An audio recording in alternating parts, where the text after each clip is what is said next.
তো ভাই লোক আবার একটি ভিডিও নিয়ে আমি চলে এসেছি। তো আজকে আমি কথা বলবো হচ্ছে চেনসো ম্যান রেজে আর্ক নিয়ে। তো এই মুভিটা খুবই ভালো একটি মুভি, মানে আমি সিনেমা হলে দেখতে পাইনি, কেন আমাদের কৃষ্ণনগরে আসেনি। আমি পরে এটাকে আমার ক্রাঞ্চিরোলে দেখেছি। আর এই যে মুভিটা তার প্রথমে আগে একটা মানে সিরিজ এসেছিলো, তো তারপরে হচ্ছে এটা চেনসো ম্যান বলে একটা সিরিজ আছে, তারপরে এই মুভিটা এই আর্কটা একটু অদ্ভুত আর্ক। মানে যারা যারা চেনসো ম্যানের সম্পর্কে জানো না তাদের একটু নলেজ দিয়ে দিই। এখানে ডেনজি নামে একটা ক্যারেক্টার আছে, যে হচ্ছে একটা ডিমন, মানে চেনসোকে নিয়ে ঘুরতো। পরে সে যখন মারা যাচ্ছিল তখন চেনসোটা ওর ভিতরে ঢুকে যায়, তারপর দিয়ে চেনসো ম্যান মানে বুকের কাছ থেকে একটা জিনিস টানলে পরে মাথার দিয়ে চেনসো বেরোয়, হাত দিয়ে চেনসো বেরোয়। তো একটু অদ্ভুত কনসেপ্ট, যারা যারা দেখোনি তাদের জন্য হয়তো এই মুভির রিভিউটা না, যারা যারা চেনসো ম্যান দেখেছো তাদের জন্য এটা। আর যারা যারা দেখোনি তারা চেনসো ম্যান দেখতে পারো, একদম হেভি লাগবে তোমাদের, আমি গ্যারান্টি দিতে পারি, খুবই ভালো লাগবে। তো ক্রাঞ্চিরোলে আছে, দেখতে পারো। তো আমি আসি মুভির বিষয়। তো এই মুভিটা আমার মোটামুটি খুবই ভালো লেগেছে। মাপা স্টুডিও এটাকে অ্যানিমেশন করেছে, খারাপ না, মোটামুটি ভালোই করেছে, কিন্তু কিছু কিছু জায়গা আমার মনে হচ্ছে একটু ফাস্ট হয়ে গেছে। এমনি মুভিটা আমার খুব একটা খারাপ লাগেনি, আর প্রচণ্ড কুল লেগেছে লাস্টের দিকটা, মানে লাস্টের যে সেকেন্ড হাফটা সেটা প্রচণ্ড কুল। ফার্স্ট হাফটা একটু স্লো যায়, কিন্তু সেকেন্ড হাফটা দারুণ। রেজে বলে একটা মেয়ে আছে যে চেনসো ম্যানের সাথে তার দেখা হয়, তোমরা জানো হয়তো, আই থিঙ্ক সবাই দেখেছো। তোমাদের কেমন লেগেছে একটু কমেন্টে জানিও।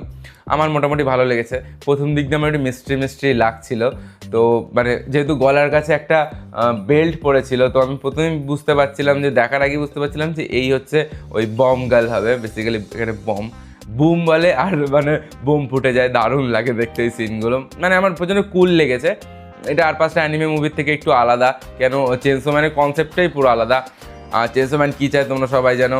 আর মিস মাকিমাকে একটু অন্যরকম লেগেছে, আমার অতটা আগের মতো সেক্সি লাগেনি, আমার অতটা সেক্সি লাগেনি, কিন্তু মোটামুটি ভালো লেগেছে।